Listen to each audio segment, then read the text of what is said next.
आपने कहा कि मौलाना मौदूदी ने यह कहा था या जिन्ना साहब ने कहा था कि इंडिया के मुसलमान सजदा साहब ही करते रह जाएंगे? कायद आजम ने कहा था।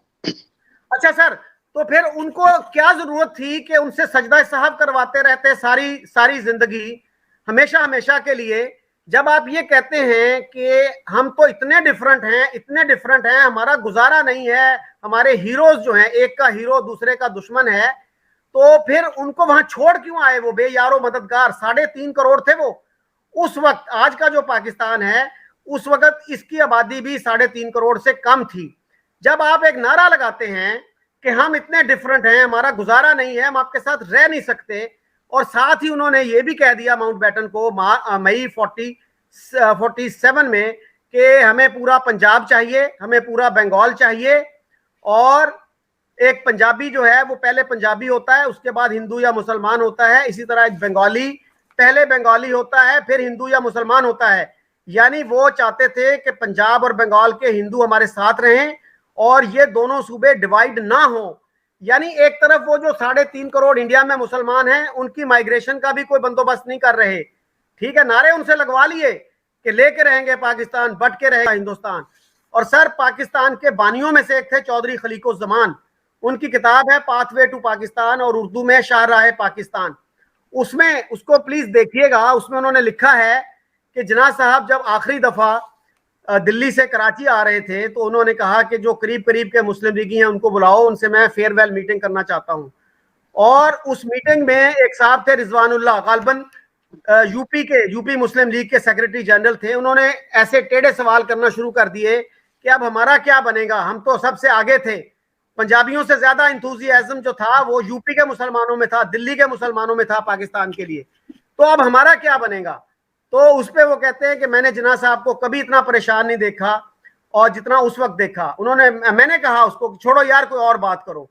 और वो ये कहते हैं कि मेरा ये ख्याल है कि इस गुफ्तगू का ये नतीजा था कि जिन्ना साहब ने आते ही जो तकरीर की कराची में 11 अगस्त 1947 को, उसमें उन्होंने दो कौमी नजरिए को खैरबाद कह दिया। He bade farewell to his two nation theory. ये मेरे अल्फाज नहीं है, ये तहरीक पाकिस्तान के एक चोटी के रहनुमा चौधरी खलीकुज़्ज़मान के अल्फाज हैं। जी, मुझे इन अल्फाज से बिल्कुल भी इत्तफाक नहीं है। बाकी तारीख अपने आप को दोहराती है। जब मदीने के अंदर इस्लामी रियासत थी तो उस वक्त भी तमाम मालूम दुनिया में मुसलमान मौजूद थे, मक्के के अंदर भी मौजूद थे, हबशा के अंदर भी मौजूद थे, बल्कि मुसलमानों के ऊपर उस वक्त भी जुल्म होते रहे।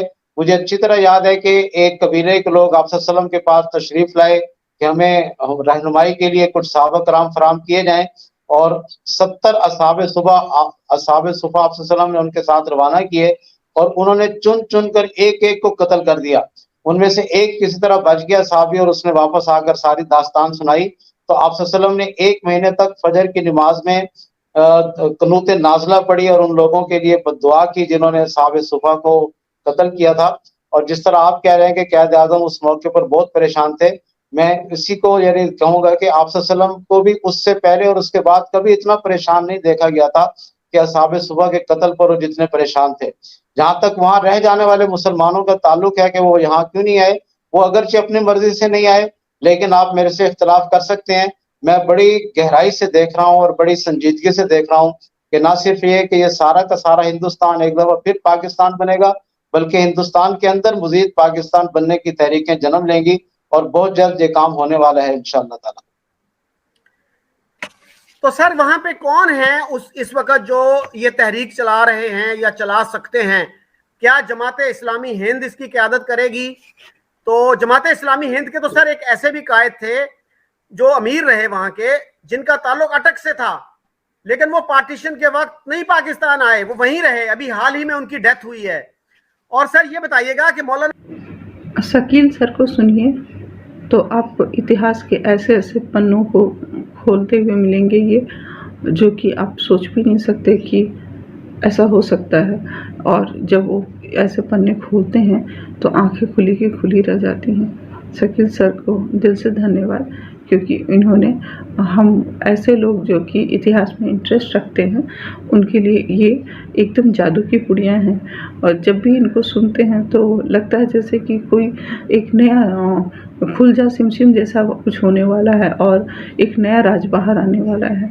लेकिन इन्होंने जो कहा कि 1971 में जितने मुसलमान इंडिया में रहे थे उतना आज के पाकिस्तान में 1947 में भी नहीं थे।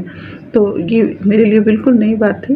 लेकिन मैं ये ज़रूर जानती हूँ कि 1947 में केवल यहाँ से 70 से 71 लाख ही मुसलमान गए थे, जबकि 71 की लड़ाई में जबकि पाकिस्तान पार्ट 2 बना तो 71 की लड़ाई में लगभग 90 लाख मुसलमान आ गए। तो विभाजन कहाँ हुआ? अम्बेडकर ने कहा था कि दोनों तरफ के लोग, यहाँ के हिंदू उधर ना चले जाएं, उधर के मुसलमान पूरी तरह से अपने पाकिस्तान में ना चले जाएं, इधर के मुसलमान, तब तक विभाजन नहीं हो सकता। और उसके बाद ये स्थिति है 71 में 91 चले आए, 91 लाख चले आए और 70 लाख ही केवल 47 में गए। तो विभाजन कहाँ हुआ?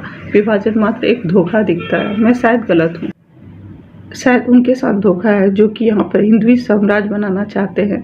कोई भी भारतीय कुरीति या कि विदेशी कुरीति भारतीय धरती पे ना हो।